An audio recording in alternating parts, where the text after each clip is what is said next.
The JSE is firmer so far today, while the rand has kept steady at its highest level in more than 4 months as local focus shifted to the South African Reserve Bank's Monetary Policy Committee meeting's outcome. Carmen Mpelwane is the portfolio manager at Absa Asset Management, and she joins us now for an update. A very good afternoon, Carmen. Always good to see you. So a number of pundits have said that it will be going up by 25 basis points. Are the markets nervous or not really? Yeah, so we've seen a very volatile start to the morning. JSE up as much as 26 bips at one point, but has come off from that. And that's largely been driven by the resource sector as well as industrials.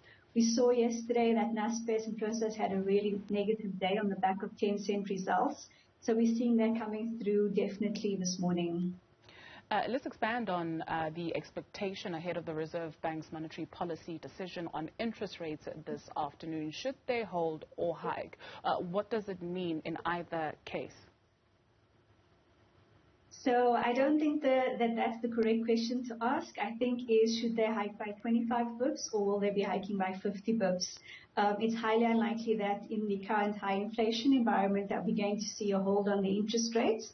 And that's not what consensus is looking for either. So whether it's 25 bips or 50 bips, I think we're largely driven by sentiment on the long-term impact of inflation. The Ukraine and Russia conflict has definitely added tailwinds to this. However, in my view, I think we're going to see a conservative 25 bips today.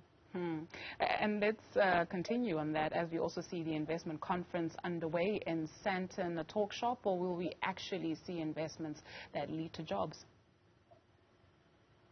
That is the million-dollar question, or should I say the $1.3 trillion question.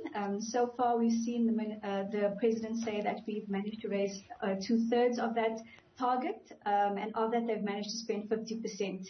However, we have seen unemployment rates sort of tracking sideways at the moment, and we haven't seen a recovery as yet. So whether or not it's going to lead to jobs will have to be a question of how they're going to deploy these funds.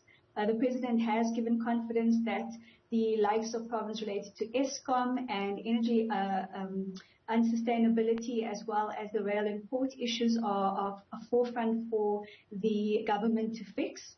However, as you've mentioned, whether it's talking shop or whether something actually comes from it, only comes through the numbers. So we haven't seen that changes yet. So I remain very cautious on that.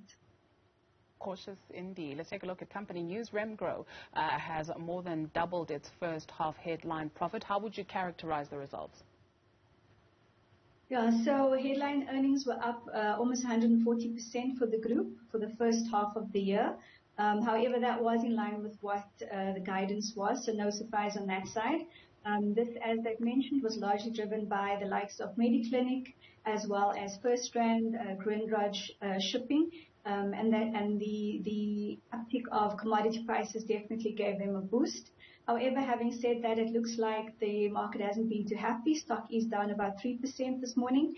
And the basis of that, I think, is a disappointment on the dividend side, number one, as well as caution given in the announcement related to Russia and the Ukraine conflict and the impact that will have in the coming 6 months for the group.